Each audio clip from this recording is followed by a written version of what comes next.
my role today is to be your moderator, the way that we are going to have an incredible conversation with 4 great speakers. And I will ask very simple questions because the point is we want to listen to their stories, and especially we want to listen to Laura and Tashka about what they're doing today in terms of the standard for biodiversity, but how they got here, right? What has been their experience in their community?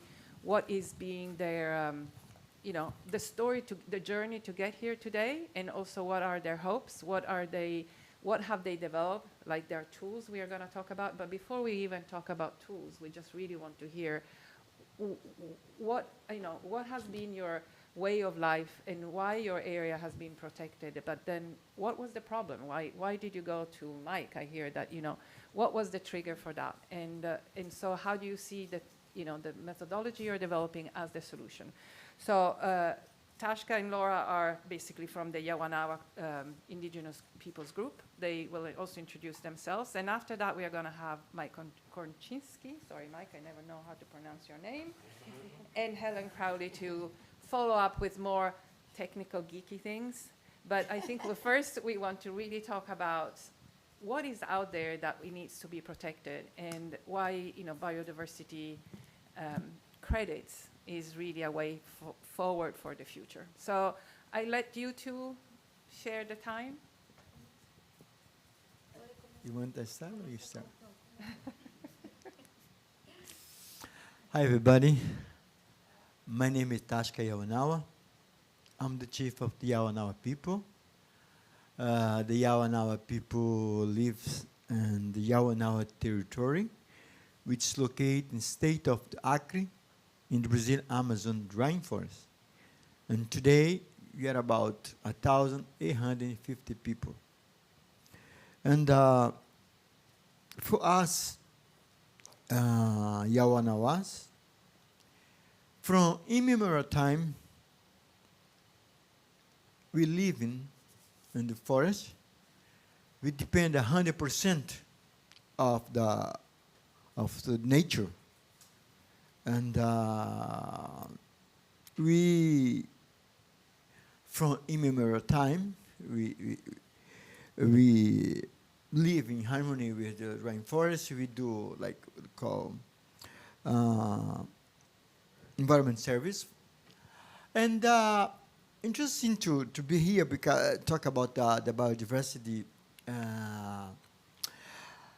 because some time ago, the Yawanawá was trying to do a carbon project. And we developed what we call the Yawanawá Life Plan. The Yawanawá Life Plan was to build how we saw our future in 20, 30, 50 years. Because we did this a long time ago. We did this in 2000 when I became a chief. And we did this big evaluation. How was the Yawanawá in the past before of the contact? What we eat, what we believe, and who we trust. How was our traditional life? And how was in that moment in 2000? And how we see our future in 10, 20 years. We start from the floor, because in that time we just have 3,000 hectares of the land, and the Yawanawá really had hard time in the community. We was almost losing territory, our culture, our spirituality, our land. But we saw in that time with my wife Laura a lot of opportunity of what we can do. In mid of chaos, I just saw a lot of opportunity. I say, well, you can do business, we can enforce the language, we can fight for recover traditional land that was 200 hectares, but one was demarcated in 1982, was outside a lot of sacred cemeteries, a lot of sacred places we hunt and fish. And we say, we can do that. and we have all support from the elders. And 16 years later, we do that another evaluation. We recover 200,000 hectares of land. The Yawanawá was so proud to be Yawanawá, with very strange Yawanawá to the culture, to the spirituality, and was much more than we imagined. You know, of course, we have some partners that will work with us, like Avida Corporation was one of our partnership that Shen, he is president of Avida, is here also. This is historical partnership for 32 years old, partnership between, that show that indigenous people is good for business. A lot of people don't trust in the indigenous people. We made this conciliation between private company and our indigenous peoples. And Mike appeared in our community 5 years ago, and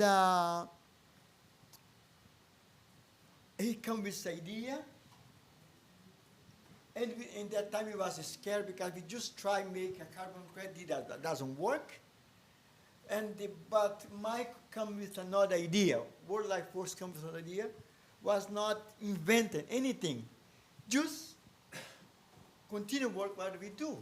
Because I am participating in the whole COP from Kyoto today. Will be at this year, going to happen in Belém, the 30 copy. And it's the same talks. And a lot of government, European, say, we are giving $30,000 million for avoid deforestation. But the money never right where it really needs to be. The money go to government, the government do whatever they want to do, but who's really there working, defending the forest is not receiving the money. I don't know where's the money going. And every COP happened that. I have been follow all copies. It's the same. The last one, we was there, he was following. In this year, we'll be in Brazil. But the thing is this, how we compensate indigenous people for the work that we're doing from immemorial time. Give the value of what we have. It's very easy. We used to say, oh, we have a 200,000 hectares of land. But what we really have inside? What kind of animals? What kind of sacred plant? What kind of medicine? Well, this is give the value because we know what we have it. Because we depend 100% of the medicine of the forest. We know what kind of animal we can hunt, what kind of sacred animals we don't hunt. And I think this really gives the values. I think it's time for indigenous peoples, it's paid for. Receive what we're doing for free for immemorial times. It's more than right. It's a kind of change. And also because today is not just about me as a leader or my community to protect the land, to protect the biodiversity, to protect the Mother Earth. A responsibility of each of us here in this room. Use our skill, use our knowledge, use our company, use our money, but we need to do something. It's about the legacy. It's about what we're going to leave for the future generation after us. It's about get responsibility because each one of us can do something. I think we have amazing companies, amazing people is doing the work, and that we need to give the value to make this happen because we not have so much time. It's time to everybody take action. Start for us indigenous people and for all of us. Laura, please. Yes, hello, my name is Laura Yawanawá. I am the executive director of the Yawanawá Sociocultural Association that represents 15 communities of the Yawanawá. And well, we are here very grateful to you all for being here. Also deeply grateful to Mike, Wildlife Works, for bringing us and to be able to say our message here and to share with you all. And well, basically to complement what Tashka was talking about, we protect about 200,000 hectares of rainforest. What we did first as indigenous people, we first secured the territory, and always, looking for alliances, looking for partners that think just the same like us, just like Tashka said, like Avida Corporation and many other allies. And recently, 5 years ago, with Wildlife Works, who share the same vision we share.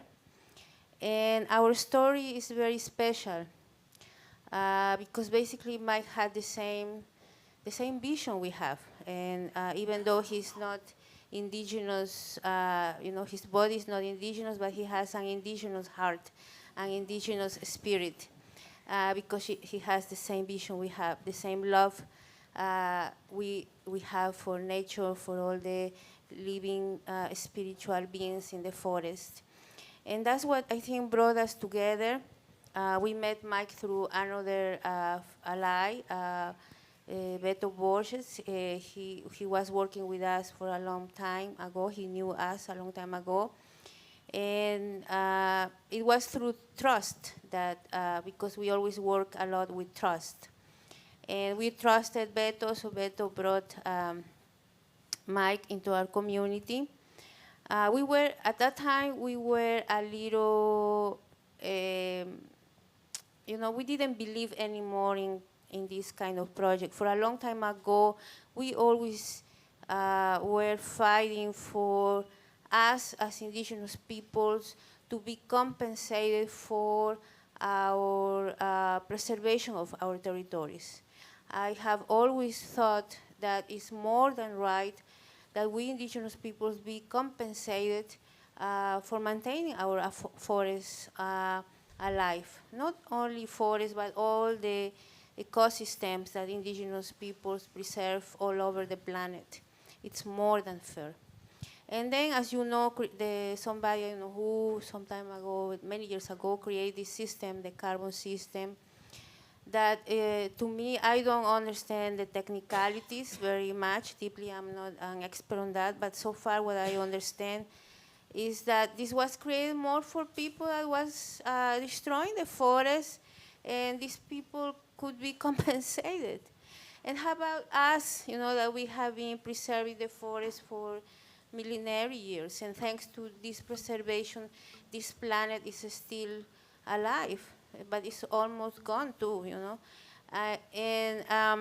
So we always thought there must be a way that we can be compensated as full, that is not as bureaucratic, that we don't spend millions of dollars with technicians, that are not even indigenous, and our people don't have the access to this money throughout the process of these projects, very expensive carbon projects, as I understand.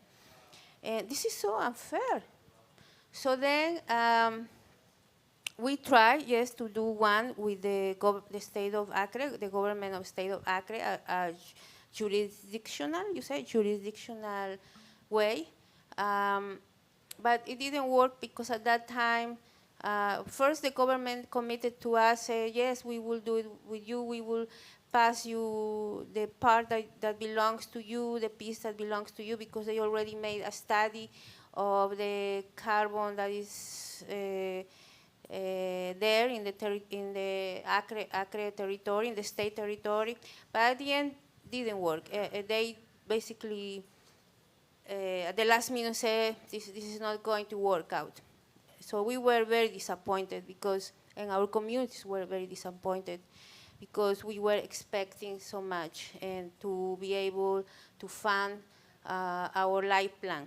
And like Tashka was saying, our life plan is basically our dreams. We worked for a few years to build this life plan with all the communities, with all the children, the men, the women of all the communities. And we were basically putting in this document, in this strategic planning, how we wanted to secure our territory for the next 50 years, how we wanted to secure our education, how we wanted to secure our health, how we wanted to secure our biodiversity, our language, how we want to empower the women, and what are the sustainable economic projects that we want to do, like our acai, like Urucum, that we have this project with our partners, Avida, for 33 years, and the art crafts, our ethnotourism project, and for a long time we always, look for partners. So anyway, this carbon thing was very disappointing because, as always, depending on government is not good, and we Yawanawá have been always fighting for our self-determination. So we have been always very autonomous, and always, making alliances with our partners that see us the same level. So what we have been building with Wildlife Works with Mike has been at the same level. And so anyway, Mike was there. He had the same vision. Yeah, let's find a way that you can be compensated for maintaining the forest. Let's do a biodiversity project. But first we have to build the recipe, which is the methodology, which is the recipe of the cake. Because we want to build a cake, but now we need to prove to the wide world, to the business world, how much your biodiversity costs. So then we have been doing this together with Wildlife Works. We are the ones saying how, of course, in collaboration with their expertise, scientific expertise, but also with our own scientific expertise, indigenous expertise. So we did research of all the animals that we have, the mammals, the fish, the plants, but we said we don't want a lot of technicians that are not Yawanawá. We don't want of course we can have a few to train the Yawanawá, but we want the own Yawanawá to do this research. We want the young people and be compensated by doing this research. Instead of paying a lot of people from outside our communities coming into our land doing this research and we know nothing about it. So no, we are the owners of this methodology, of this project, and so then we called the hunters, the Yawanawá hunters who knew the territory, young people, one from each community.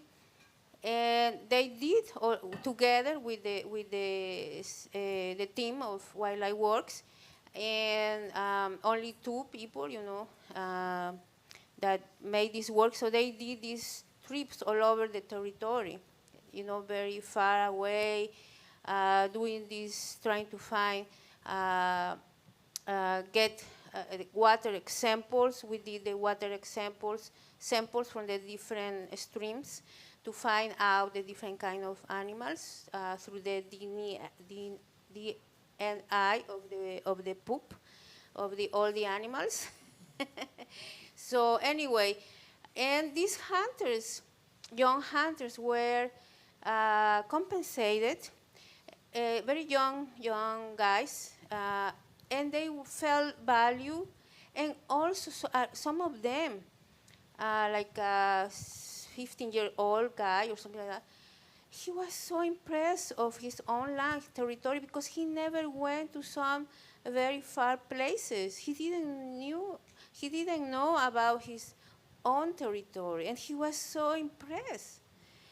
And well, so far, we've also found out that they might have found a new species, of monkey, and seems like it's Tashka.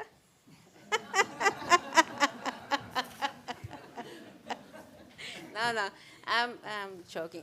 No, but actually, it looks like they did find a new species, which will give more value to us. Anyway, so It's a long process. I cannot tell you everything, but one more sample that is very powerful, I think, that I can share with you of how we are working with Wildlife Works is just recently. It was the last step of the methodology of the recipe of the cake. We did another research that it needed to happen. That is we need to find out the relationship of these animals that were found, and plants and fish or whatever, with the Yawanawá spirituality. Why? You know, we are preserving all this nature. Why? Because all this nature is for us. They are people. They are our teachers. They are our masters. You know, masters.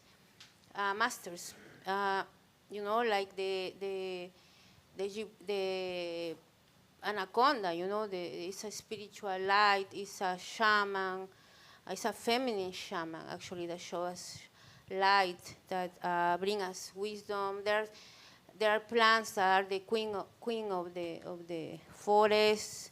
And we always they are our teachers. You know, we have some medicine men elders, and they always told us, how they speak to them, and how we have to have so much respect for each plant when we use them. And anyway, so what we did is instead we said, okay, now we are going to call the girls. You know, we already have the guys. Let's call the girls from each community. So we call one girl from each community to do the research about the cosmovision, the relationship between these animals, plants, with the Yawanawá cosmovision. And Wildlife Works provided with the tools, with the scientific tool, with the cellular phone, and application, because nowadays you don't have to write everything down. So with this great application that you just fill out the application, of course we had support from the technicians, and we did first a training with these 15 girls to know how to manage the application. And then each one of them went to their own communities, went back to their communities, and asked their elders, their aunts, their elders about, this relationship of the different animals, plants, whatever. And this was very powerful, not because of the project. It was powerful because it was a way also to motivate these girls to go back and value the traditional Yawanawá knowledge. To say, oh, wow, I was wasting time. All this time I had my elder here and never asked her anything. How sad. This is so powerful. So these are the things we are building together, doing the methodology, but also at the same time bringing valuable benefits to our communities, and also income, because the researchers were compensated by their time by doing this, and they even won a cellular phone, and that of course they will use for doing this research, because the idea is that these activities will go on when we do the project itself. And so now we are at the last point, and so basically what I want to tell you is that we are officially owners of the methodology, the Yawanawá Sociocultural Association. It's the intellectual property of the methodology. And this methodology is not only for us, the Yawanawá. This methodology can serve for other indigenous peoples all over the world, because it's something that is inclusive, that respects our self-determination, that empower us, and yeah, it's something beautiful. So hopefully, we will really start doing the project itself next year, and trying to start the whole process to building the project. And to me, I think for us indigenous peoples that preserve the forests and the ecosystems, this will be the way, because we are trying to make it as less bureaucratic as possible. And something that we indigenous people, we the Yawanawá, are building, are contributing, it's our project. It's not something imposed. It's something we are building together. Yeah, thank you. So, Laura, Tashka, thank you so much. I think these were really inspiring and a magical intervention. I'm going to change a little bit the run of show here. And before we go to Mike and Helen, I'm just going to say to the audience, if you have any question, I think it would be nice to maybe have this interaction right away rather than waiting to the end, because I think we're all being very touched and we might have follow-up questions, curiosities, but yeah, any comment or just, questions or comment as well? I have one. I start with the one, and then you can think about it. So I think it's really inspiring that you did the methodology for your own, territory and people, but you're saying this could work for others. How are your plans? Which is great, because then you don't have to reinvent the wheel, that saying. What are your plans to disseminate and inform and support other indigenous groups to use the same methodology or adapt it, but without feeling that they're not participating into the design? Well, I think you want to answer, Tashka? No, you first. Go ahead.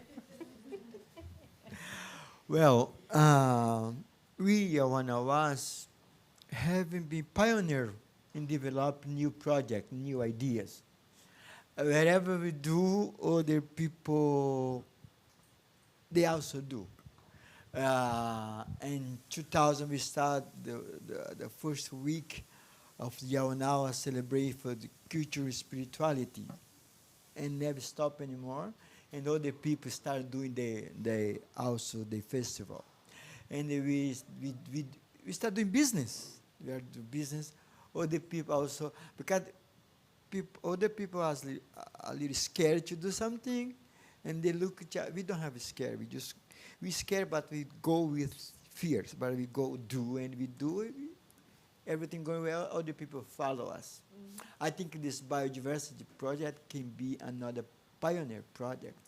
Already, like 2 or 3 people, they come to us and say, Tashka, we really want to see this happen because we really want to do. Also, when we did our life plan, some people from in the state of it, they ask us for a copy of our life plan. They also want to do the same. And some people, they get time. They have a fear to do.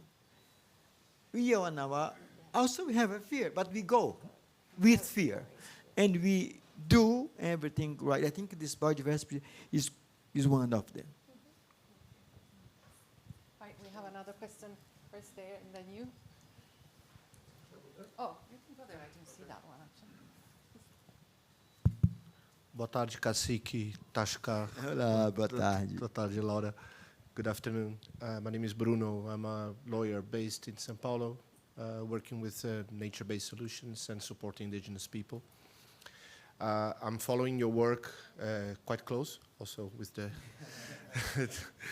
and I think you are a very good example on how we can nurture the capacity of indigenous people. See where you are, right? You are in New York City, come on. It's such a great opportunity. And when we think about what comes next, how do you just mentioned how do you engage more people? So some people are afraid, but I'm also thinking about the territories, the indigenous territories that are not yet marked in Brazil, so there are a lot of land that we need for land security, and that connects with business as well. So any investor will say, well, where I'm investing at. So my question maybe to the whole group is that, do you see enough traction on that front in terms of public advocacy? So on one hand, we have the mindsets of the indigenous people that, and also the investors, but on the other hand, we have this structure, this legal infrastructure. Do you think enough is being done on that front, on being vocal enough on that to secure land rights and land ownership?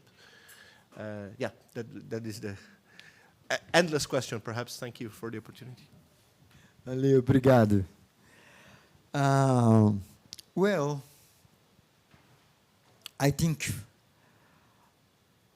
our main goal in Brazil is demarcate our land, because we have so much need for indigenous people. Demarcate the lands mean future for indigenous people. This is the first goal. The second is make the sustainable project where we can feel proud who we are as indigenous, and also promote what we have. Any product coming from indigenous people, I used to say, need to add 5 things. I can give you an example. I don't want to mention Vida so much because it looks like I'm a promoter. I'm not here to promote the Vida, but I just use as an example. Our partnership with the Vida is about urucum, anato. We pay our face anybody with this red color. And our urucum produced in our community, they add the ethnic value, cultural, spiritual, environment, and economic. In Brazil, 1 kilo of urucum is about 5 reais, 8 reais. Because the Yawanawá urucum add these 5 values, a Vida buy from us for $25 a kilo. It's the big differences. Any product that comes from the rainforest, they need to have these 5 values. Otherwise, they know the difference. Like our art. Like you can see this art here. Or this one, they come from açaí. Who's know açaí here? Yeah, this açaí seed. This, before we do the juice and drink and throw out the seeds. Now we do art, bags, things like that. I think the future is indigenous people do very good sustainable business to make our dream in the 70s. I remember my dad was dreaming in the 1780 for our self-determination. Unfortunately, we see a lot of racism. A lot of people don't trust that indigenous people is good business people. But if you read the story, indigenous people always did the business linked to Chile, to Alaska. It's not something new. It's something for immemorial time indigenous people do. I think also we share this vision with the world that we all living in global village. Wherever we do, we affect each other. If I burn my forest, you know I have snow here in Christmas in New York. If you so pollute so much here, I'm not going to have to rain where I live. That's me. We don't have a second plan. We have B plan. We have A. All we live here. We are not planning to go to Mars. No, it's here.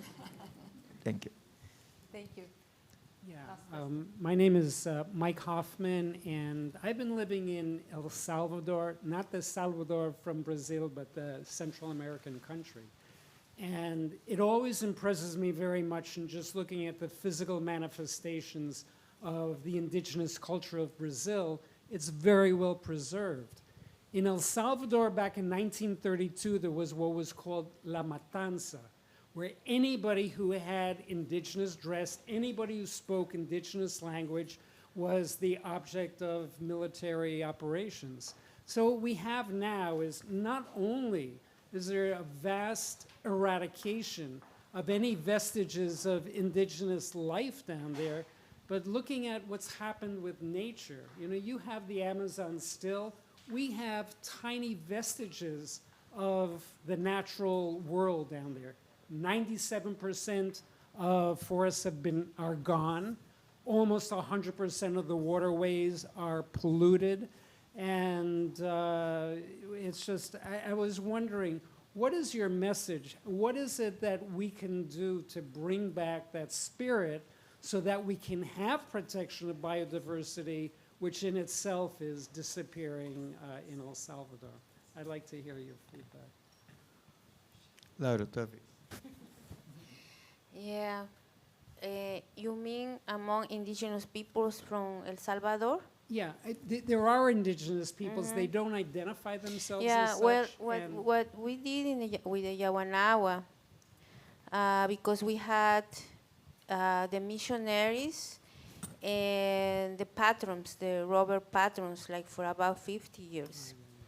And the Yawanawá spirituality culture was almost lost. There was only like about 200 people in the 80s.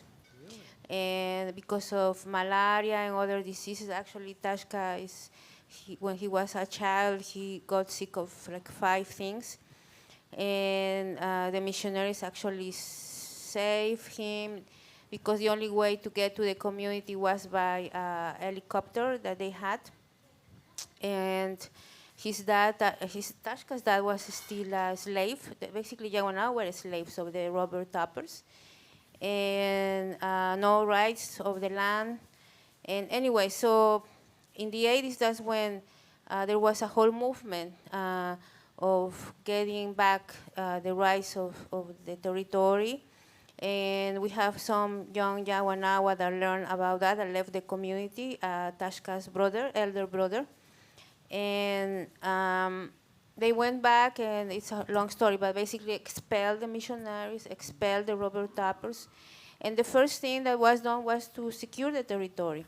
But then the Yawanawá were totally lost because everybody was lost because everything was dependent on the missionaries. You know, they were the ones that brought medicine, food, you know, everything. And also the culture was almost, spirituality was almost exterminated because the missionaries learned the language, Yawanawá language, and they always told our shamans, elders, that the Yawanawá spirituality was evil, you know, and they started to teach the Bible. They even translated the Bible in Yawanawá. And the women, when we started working with everybody in the community, the Yawanawá women didn't want to be Yawanawá. They wanted to color their hair in blonde hair. Everybody wanted to leave the community. But anyway, so the first step was to secure the territory, then to organize ourselves in an organization. And then what we did, when Tashka was explaining a little bit, like the first thing we did a big meeting, assembly of all the Yawanawá children. We called the elders. Tashka's dad was, fortunately, they still had the knowledge in their memory, you know, because in Brazil, indigenous people were just contacted some 100 years ago or something like that. So we called the elders and say, well, guide us. Now what we do, how we were in the past, how we are now in this situation, and how we want to be in the future. And they say, well, we need now to strengthen our identity. So what we did first, that's when we organized the first week of Yawanawá celebration, where we all came together, all the women, the men and children, and we just wanted to express our cultural manifestations that nobody knew, because the only ones that knew how how it was the traditional dress, how were the paintings, were the elders. And it was in their memory. But so they are the ones that say, this is the women's painting, this is how we should dress. In the Yawanawá women's tradition, you don't wear anything here. So, but the women felt embarrassed because the missionaries always say, this is of evil. But then everybody took off the clothes and put the thing, and we all painted, and it was a beautiful week of dance and celebration. And Tuikuru, Tashka's dad, he cried.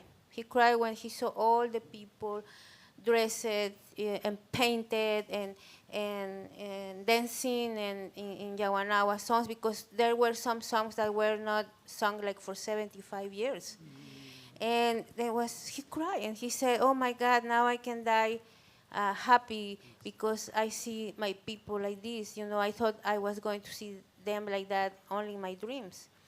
And so, yeah, I think some of the elders that still have some knowledge. I'm sure there are. There are. Uh-huh. They're So, dying off. yeah, exactly. And do something like this. Come together to practice this celebration, to give value. And the other thing we did is we try to find partners to help us to be economically sustainable. Like how we did first with our first partner was Abida. We were selling our urucum, and that helped us very much to keep the people together in the community. So I think that's what we were doing. Thank you. Thank you so much. I think thank you for the question, because this was very inspiring to see how, that's definitely part of the story that we didn't know, that how, you can recover. But then, so now let me go back to Mike and Helen. On this, Mike, you have the indigenous heart. It's difficult to go back to the discussion about markets. It's really difficult. This is also beautiful. We want to go there. We want to go there for a little bit. Maybe we need to come back to this beautiful stuff as well. Yes. So exactly. So let's talk about Mike. Based on your experience, you have been in the market for voluntary carbon market for, I don't know, a long time. I'm not going to say numbers. You created Wildlife Works, and that's also a name that has a meaning. What you think about this new development? I mean, you came up with the idea with Tashka and Laura, but how do you see this opportunity to finance nature, especially the stewardship, moving forward in the future? Thanks. It is a difficult act to follow, but so I'm Mike Korchinsky, and I founded Wildlife Works 1997, so not quite 30 years ago. And the original idea was nothing to do with carbon. The original idea was that if we want wildlife in wild places, that we need to make sure that it works for the people who live there. And so it seemed like a pretty straightforward idea, but actually at the time it was quite radical, because most conservation was about putting fences around places and keeping people out, and not. And so that was what we set out to do, was try and find models that would work for the people that live with the animals and see what they need in order to keep wildlife in their lives. And in some cases that was they need economic alternatives, they need help defending their territory, they need always something, not always something. Sometimes they're perfectly capable of maintaining their land on their own, but there's always more to the story. And so we set out really with a mission to try and figure out how to connect the wealth that is in the world to what we consider the value that I believe is in the world, which are these beautiful places and biodiversity. So it's about how do we, and so, philanthropy I don't know much about. I was not privileged enough to be a philanthropist in my life in the past. So it was about how do we connect the markets, and not really market in the sense of a stock market, but how do we connect the money that is in the corporate society, which is where most of the money is in our world that moves around. And how do we engage them in a way that works for them as well? So that there's two ends to every money story. There's the person that starts with the money, and there's the person that starts with something that the person with money wants. And so how do you, that's all you really need for a market in my view. So that's what we set out to do. Tried lots of things, didn't work over the years. And then the carbon market came along in, not in Kyoto. I mean, the market came along in Kyoto, but in our category of protecting forest, it didn't really emerge until REDD became a thing in the mid-2000s, and then it didn't really have a practical expression until 2008, when the voluntary market picked it up as an approach that could be used. And so we had been looking, I had been looking for a model that would work, and it was a great model at the beginning to find, but it was an easy way for us to think about bringing money from the carbon market to forests, and that if we could demonstrate with the communities that they could save their forests. But over the years, I would meet people like Tashka who would say, do we have to wait for the bulldozers to show up before we can get any money from this carbon market thing? And I'm like, and we became sort of known as the carbon market people, but we're not really the carbon market people. We just happen to know a lot about it because we've been doing it for a long time. But we're the wildlife and community people. And so that resonated with us. It was like, that's a stupid thing that we do as people. Like, we don't place value where value belongs. And so with biodiversity, I got a little bit worried that we were going down the same path, because people that do think of markets as stock markets or as places that people trade things to make money, not just as an exchange of value, started thinking that the carbon market was the way we should pattern the biodiversity market. And it's so different in many ways that I thought that was not a good outcome. So I wanted to be able to offer help to groups that were looking for help. We don't force ourselves on people. We go visit and see what they need and whether they're interested. And so I went and visited. So there was many things about the Yawanawá experience that helped make them the perfect partner for this work. But ultimately, about the methodology was, if in fact what we value these beautiful places that are intact, why is it we only pay for the trashed ones? Like, that's the point Laura was making. If that's the most valuable outcome for us as an expression of humanity, that we maintain this beautiful place, why isn't that the most valuable thing? Why aren't we putting more money there first to make sure that those places stay the way they are before we focus on trying to repair all the damage we've done?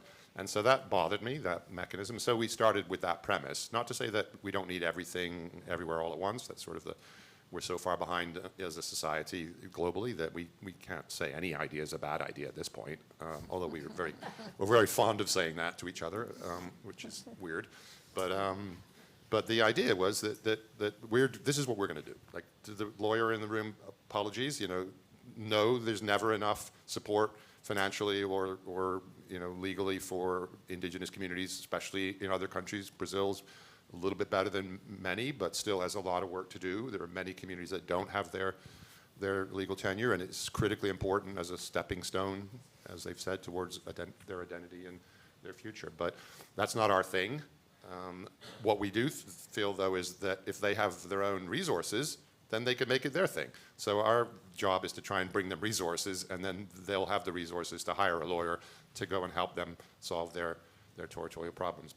So the methodology was, initially from the get-go, was how do we show the world in a way that is meaningful to the Yawanawá, but also recognizable to the other end of the market string, the people that are putting up the money. How do we create something that is recognizable to them that they would put money into? And under what conditions would they do that? So we landed on this idea that really what we want to reward and recognize is that stewarding nature is a job. And it's a job that the indigenous communities have been doing willingly without payment for centuries. But what people miss often is the cost to their society for doing that. That it's not free. They're not magicians that can magically protect their land. They don't have jobs because they have to be in fire brigades to put out the fires that other people are setting to try and burn their forest down all the time these days. And they get murdered for protecting their nature when people want to come in and and supply nature. So they're constantly under threat. They just are willing to bear that cost, and they've been willing to bear that cost because they believe in what they do as a people. But I think it's unfair that we make them bear that cost. So the idea here was to try and create a value that anybody would recognize that would bring a reward for that stewardship, and that we could then replicate it. So to Laura's point, we do intend to replicate it. We will have no problem finding other people that want to do it, to be honest, if we find a successful model for the Yawanawá, because they are known within Brazil and beyond as pioneers in the indigenous community.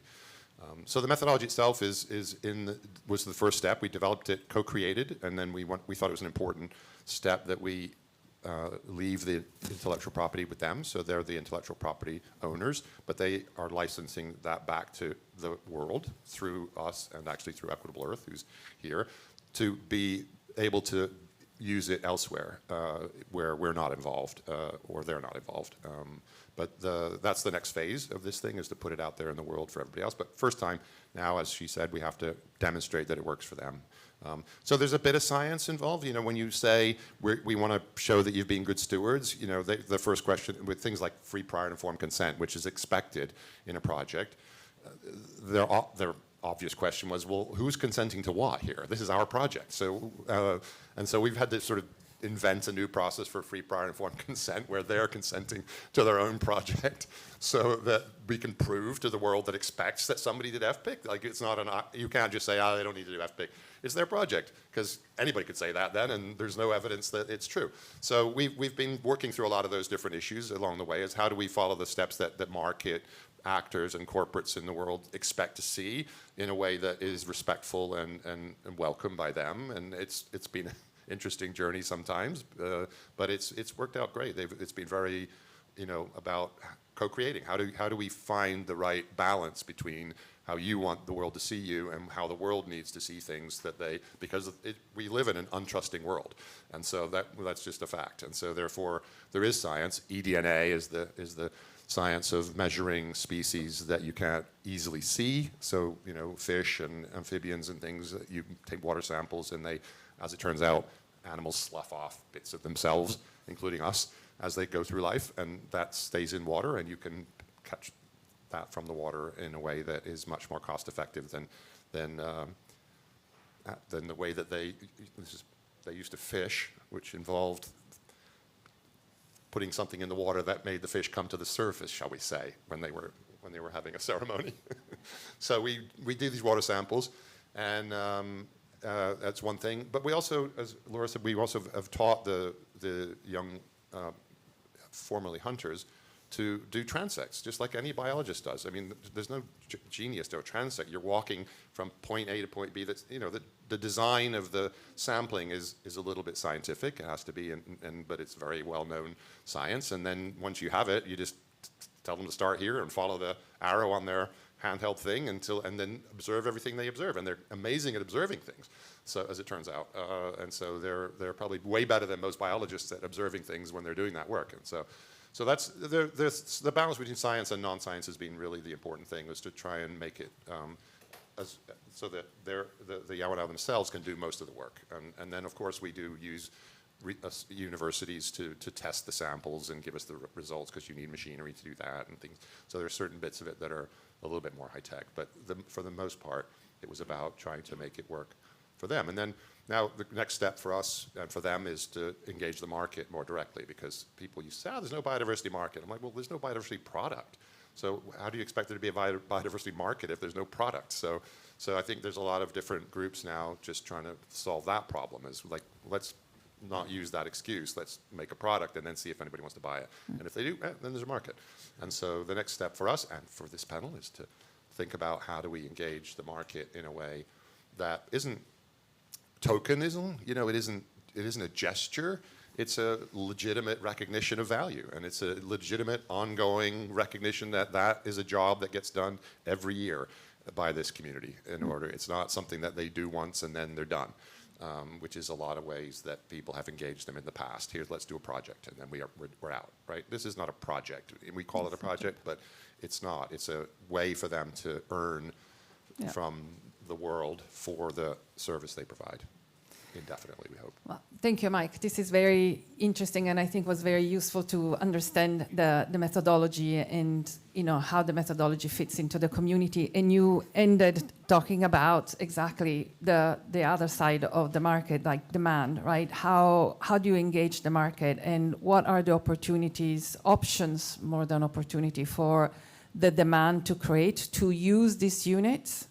And so I like to ask Helen Crowley. She has worked for many big corporates, NGOs as well, so she has the experience of both understanding how a business tick, how that needs to tick. Some of these companies are publicly, in the public domain, so they actually have, shareholders. So how do we create that drive to to finance? And it's not a project, as you said, it's like a service that they provide to the global community. Okay, thank you. First of all, it's such a privilege to be here, and thank you so much for inviting me, Joyce and Mike. I feel this is a very difficult place to be, because there is such deep knowledge and experience around. I am a biologist first and an ecologist first. I met Mike 25 years ago in Madagascar, where I was building, before it was Red Plus project. His went to market before the one that I was working on. I always remember that. But he was also selling T-shirts to one of the brands that I worked with many years later with a community project. So we've known each other for many, many years and worked together. So it is just lovely to be here. I guess it's very hard to take billions of years of value creation and multiple generations of stewardship and custodianship, the value that creates, into this crazy situation of our economic paradigm that is really quite recent and young, and it's all made up of rules that we made up in the sort of more Western world, right? So let's just say it's really quite hard to build these value propositions across different intentions of and understandings of value. And that is actually one of the reasons that I went out of the NGO world, which I absolutely loved, and being in the field, to working in corporate and the wilds of corporate and finance, which was also very interesting and exciting, because I wanted to translate that value proposition. So before I answer the question, though, I do want to just say I've got two lots of 3 points, right? The first one is around the value that the biodiversity credit development over the last 5 years has created, right? And I explicitly keep the market bit and the credit. Let's just put that aside. Let's just put market aside for a moment. There are 3 things that have really, really been remarkable about what's happened, and you've heard a lot around those, but let me just put it into 3 points. So the power of the biodiversity credit methodology, approach, thinking, philosophy is that it values the integrity and the wealth, the natural capital, social capital value of natural systems, which means the more high integrity the system is, the more valuable it is, right? And so that's really, really important, because it means that it's much more valuable to keep standing forests or vibrant grasslands, natural grasslands, or vibrant coral reefs in the state they are, than to restore them. So that's a really important piece of this, because that means that you're putting a value on those existing high integrity systems and the custodians and stewards of those, right? So it's not about, I cut that down, therefore I have to restore it, and I'm going to get... You can use credits across the board in different systems, but I think that's a really important piece of it.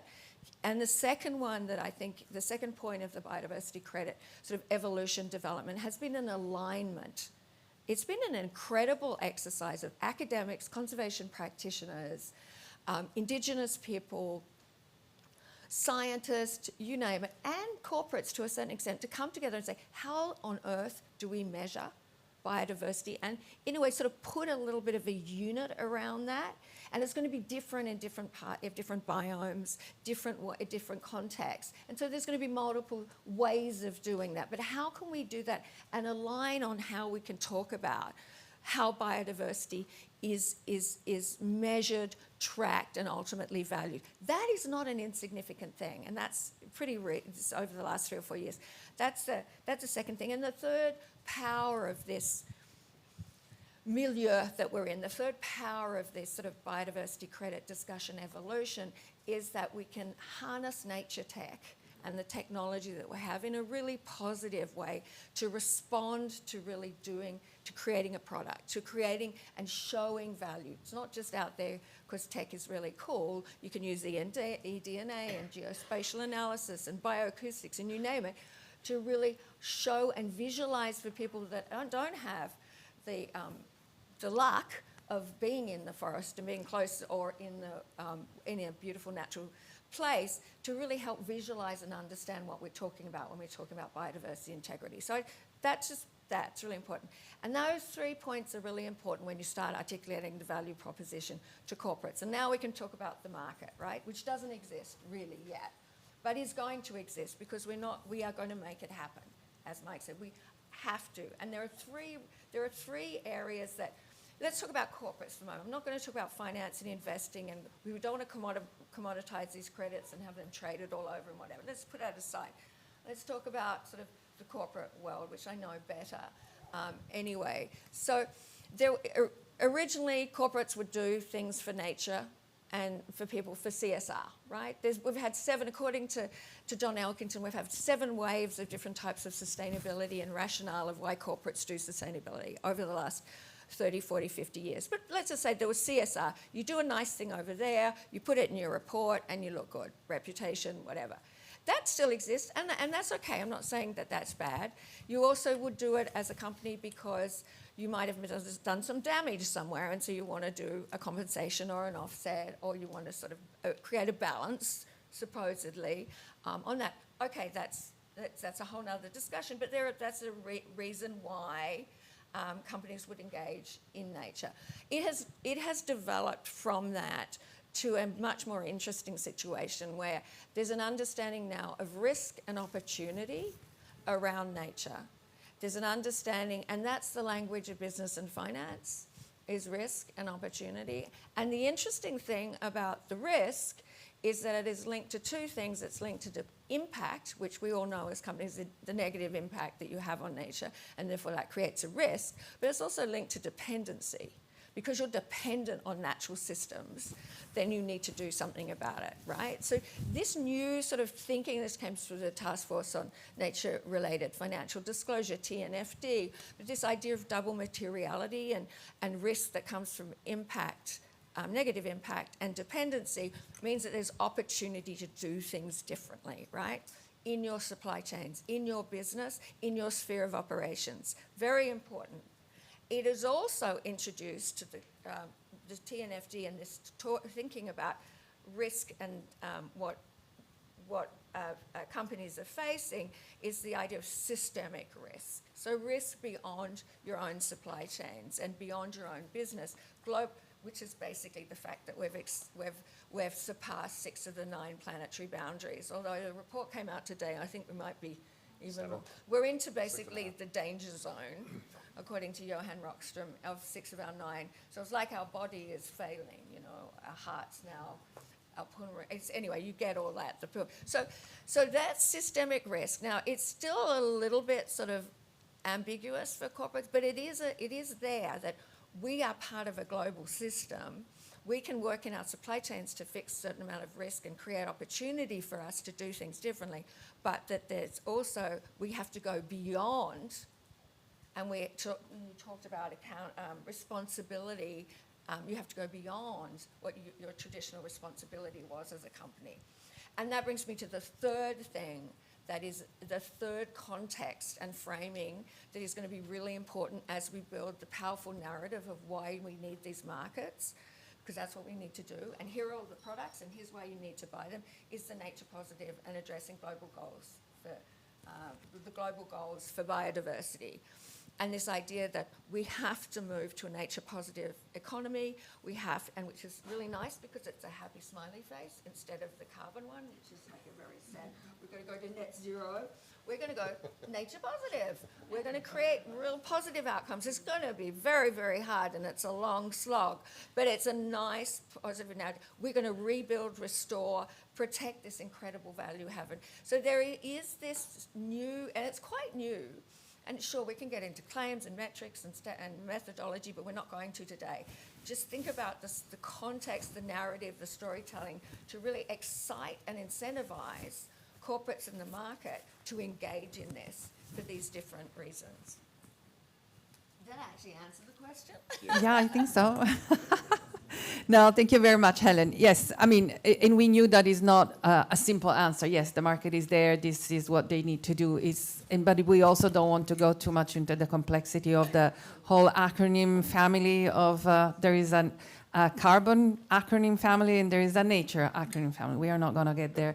But I think it's good to know that there is a space there that actually connects these actions on the ground with the bigger vision, or I don't know if it's vision, but more like the ambition that we as a society have to pursue, because we need as a society to get to nature positive.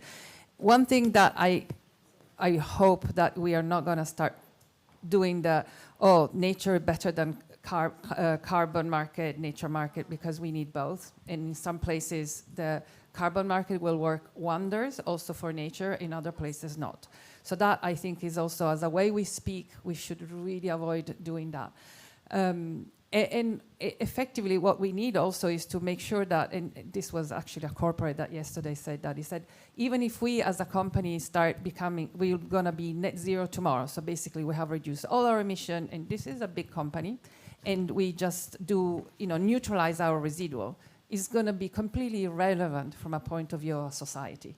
So it's really, how do we bring the whole ecosystem together and think about bigger, beyond I need to do my homework, and now we really have to do everything, because this is all stuff that we should have done months ago, like years ago.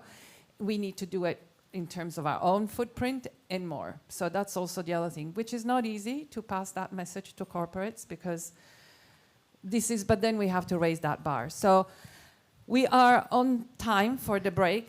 I just wanted, so for those who can stay, you can ask directly the questions. I just wanted to actually ask, just one message, key message from Tashka and Laura about, if you were to change one thing, what would be the most important step that we, could be taken in the near future?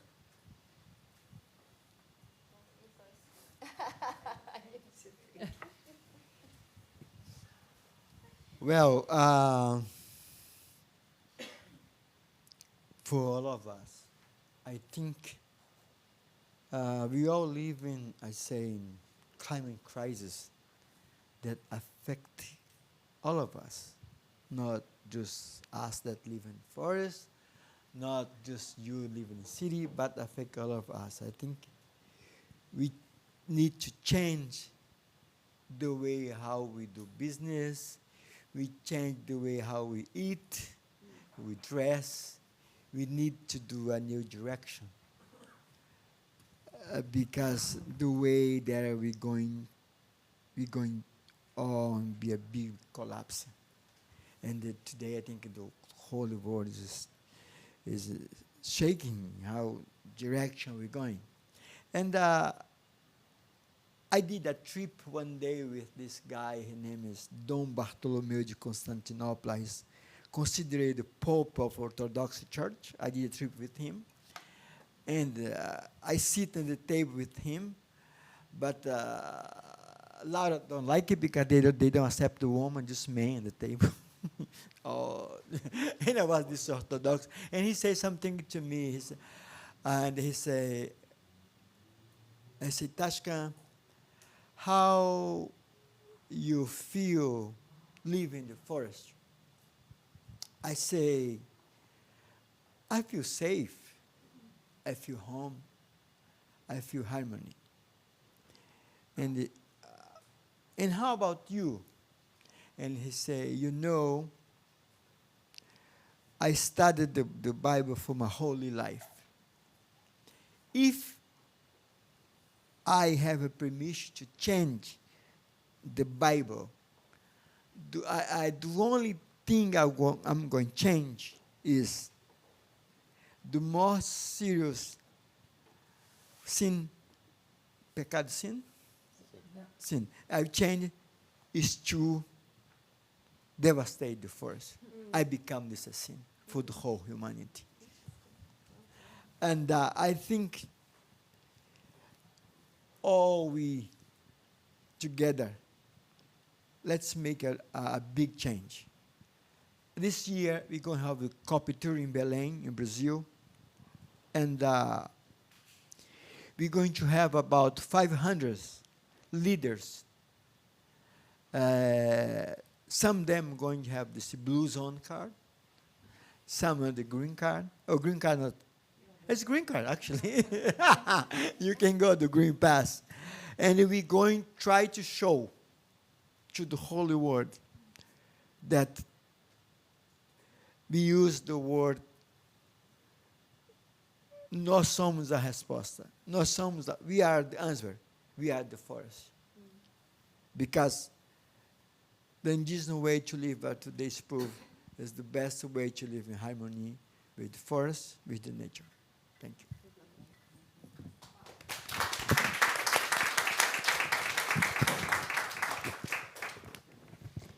Yes, well, looks like,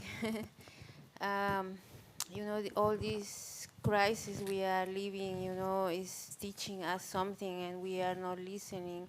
But I think most of the people here, I think all of the people here, we are listening, and that's really to come together and understand that. I think we understand already that, we indigenous peoples are the solution.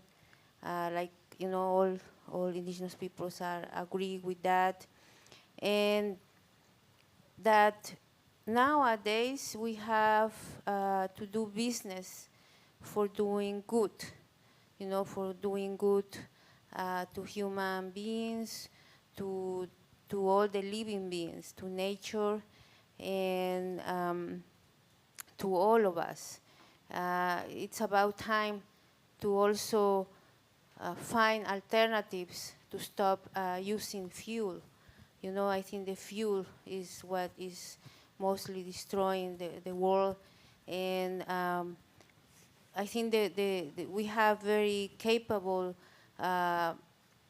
smart people all over that can find solutions for that, instead of building, like these sophisticated weapons to kill children, to kill families. We need to focus on create, gentle solutions that can bless, all humanity. And the other thing is, we are here because this is the Climate Week, and so many mechanisms were created in the name of the climate, like the carbon mechanism and now the biodiversity mechanism. And I just ask you, I don't know, probably most of you, some of you, I don't know, working all these different areas, but I just ask you to find creative ways that don't become, again, this colonialist way